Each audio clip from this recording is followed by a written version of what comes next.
Live in Western Oregon, this is NBC16 Today.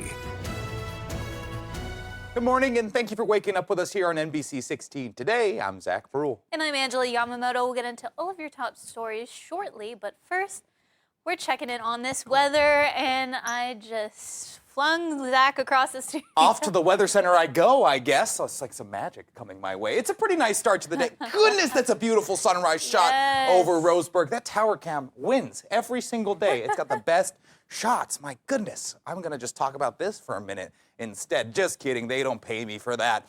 Temperatures as you wake up this morning are a little bit more moderate than what we've gotten accustomed to. We're waking up with 40-degree lows, maybe even up into the upper 40s. Yahat's flirting with 50 as you're waking up this morning. Certain spots a little bit cooler in the northern portion of the viewing area and the southern portion of the viewing area. In between, you're seeing a bunch of 40-degree-ish temperature levels pretty consistently. But as we move forward through the day, things are going to warm up pretty nicely.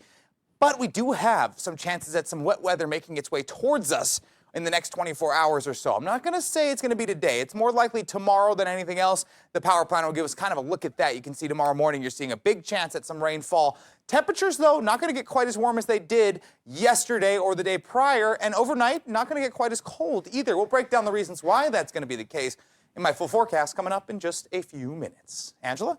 Thank you, Zach. Well, we're now taking you live to our live shot buddy who's showing us what the traffic is looking like this morning. Currently, we're now in downtown Eugene, and as you can see, we have road construction on East 11th Avenue at High Street. The road is closed at East High up to and through Pearl Street going westbound.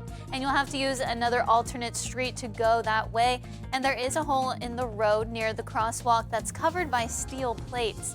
And there is obviously no traffic flow in that area. But we have some cloudy skies this morning and dry road surfaces. And we're seeing some mild temperatures. As Zach was saying, it's about 44 degrees out there. And you'll want to grab a light jacket this morning, something you can take off later on because it's going to warm up. And we're seeing some calm winds as well, those winds blowing at about 2 miles an hour. And the best news of all, no vehicle accidents to report and no delays to slow you down on your morning commute. Thank you, LSB. Roman is safe in the care of Oregon officials. He is doing well and being cared for. We're very, very thankful for that outcome. Well, new details coming to light after a manhunt from Washington ended along I-5 just north of Eugene with a man dead and a baby rescued. An Amber Alert was issued late Monday night, first in Washington, then here in Oregon. Authorities were searching for 39-year-old Elias Weezar and his 1-year-old son. That's right. Weezar was accused of killing 2 people along with kidnapping the child. Oregon State Police say they first spotted Weezar on I-5 near Highway 34 just before 3 o'clock Tuesday afternoon.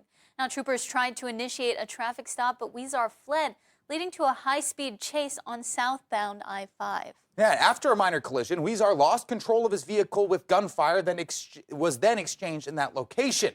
Weezar would flee the scene, later crashing into a vehicle and spinning into the highway median. When officers approached the vehicle, Weezar was found dead from a self-inflicted gunshot wound. That's right. The baby Roman was found unharmed in the vehicle and is safe this morning. So having a murder suspect in the same vehicle is an innocent juvenile. That brings everything up another level for us in terms of the work and the collaboration that's going to go into this. It's a zero-sum game for us, and we all understand that when we go out there and look for this vehicle. So we're thankful the way it turned out, and bringing him home safely. The manhunt for Weezar began on Monday afternoon after he allegedly shot and killed his ex-wife on the campus of Wiley Elementary School in West Richland, Washington, Monday afternoon. Investigators then went to Weezar's home and found the body of another person inside, and the victim was believed to be Weezar's girlfriend. West Richland police would not confirm the victim's identity at this point. Now, Weezar is a former Yakima police officer and school resource officer. According to court documents, while working as an SRO, he got a 15-year-old girl pregnant who then had a baby with him at 16. Documents indicate she told investigators they stayed together after the child was born. West Richland police will be holding a news conference this morning at 10 a.m. And while the events were unfolding, we received plenty of video from viewers who who were in traffic on I-5. One of those videos included the moment when police were able to rescue the 1-year-old child, Roman, from the vehicle. This is a developing story, and we'll have more details as they become available. Particularly over the past decade, one of the things that's really changing is seeing more smoke in the Willamette Valley and up into the Portland metro area. Pacific Northwest summers are what many of us live for, but they're becoming increasingly spoiled by wildfire smoke. Now we're looking at the findings of a brand new report on air quality trends. Not shocking to many here in the area that 2020 was the worst year for the Willamette Valley in the past 7 years. That year, there were 75 days where air quality index reached the level of unhealthy for sensitive groups. That's right. This past year, 2023, the Willamette Valley only saw 26 days that met that criteria. Allison Gutleber from our Portland sister station has the details of the report.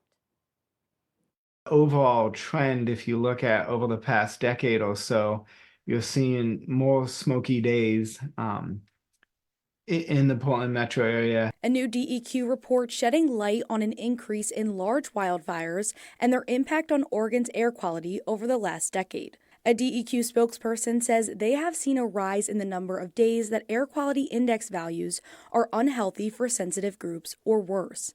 Southwest Oregon was hardest hit last year. The flat fire near Agnes that started pretty early in the season and then just burned a lot of acreage and burned for a long time. So in particular, Cave Junction in Josephine County, it saw a lot of effects from that particular fire. Southwest Oregon saw 71 days at or above the unhealthy for sensitive group zone. For Central Oregon, that number was lower at 42. In 2023, Bend broke a record with the most days that were unhealthy for sensitive groups of all the years taking data since 1989. In Central Oregon, Bend, the fires were actually closer to Eugene Springfield, but just the way that the winds blew, it blew the smoke up and over. So when it comes to what to expect each year, DEQ spokesperson says it's complex, but the report highlights the point. Smoky summers are continuing. That was Allison Gutleber reporting. Well, it's a big election year, and an important deadline for that is fast approaching. We are now less than 1 week away from the deadline to register for the 2024 primary election. If you want to vote in May, you need to register and choose a party affiliation by next Tuesday, April 30th. If you have a valid Oregon driver's license, it's easy. You can register online by going to oregonvotes.gov/register. If you don't have a valid Oregon driver's license, you'll have to fill out a paper registration card. Meanwhile, Nike is going to be giving the boot to some of its workforce. The sportswear giant announced it will be laying off 740 employees at its headquarters in Beaverton. Now, these jobs are expected to be eliminated before the end of June, and company officials have already notified state and local officials about these upcoming cuts as part of the Mandatory Worker Adjustment and Retraining Notification Act. Nike is using these job reductions as a plan to slash $2 billion in costs. Although Nike shares increased roughly 2% over the past week, they're down more than 11% in 2024 and down more than 23% over the last 12 months. Out on the coast, North Bend High School students are eating well after winning a national sweepstakes that pays off their lunch debt. K-12 food distributor National Food Group has selected North Bend as one of the winners for the Grab the Tab National Sweepstakes. This school lunch debt relief grant program helps students with overdue meal balances. Applications from 34 states totaled nearly $1.6 million. North Bend High School received almost $16,000 to pay off its total school lunch debt. It's an incredible opportunity for our students and their families to be able to not have to worry about their lunch bills anymore, and we are currently completely free for the entire district, so there won't be any more debt accruing. The high school will also receive $5,000 in credit towards purchases from snack company Zzz's for its cafeterias. The national school debt is approximately $262 million annually. That's according to Education Data Initiative. I'm so happy to see this going back to one of our schools in our area, and it's so nice to see that, but $16,000 of debt is kind of... It's a lot of money. That's really sad. It's a lot of money. It's something that shouldn't accrue, I don't believe. That school lunches shouldn't be something that you have a debt saddled on, but that's a different conversation for a different day. She mentioned, the North Bend representative mentioned that they are free school lunch now. So now that that $16,000 is cleared, they won't ever accrue that debt ever again. I think that's the real silver lining of this story. Great, so nice to hear. And speaking of schools, a rural Douglas County community is coming together this weekend to celebrate a half-century of service to students at a local school. Rigo Aguilera visited the school to learn more about the celebration for the future farmers of America.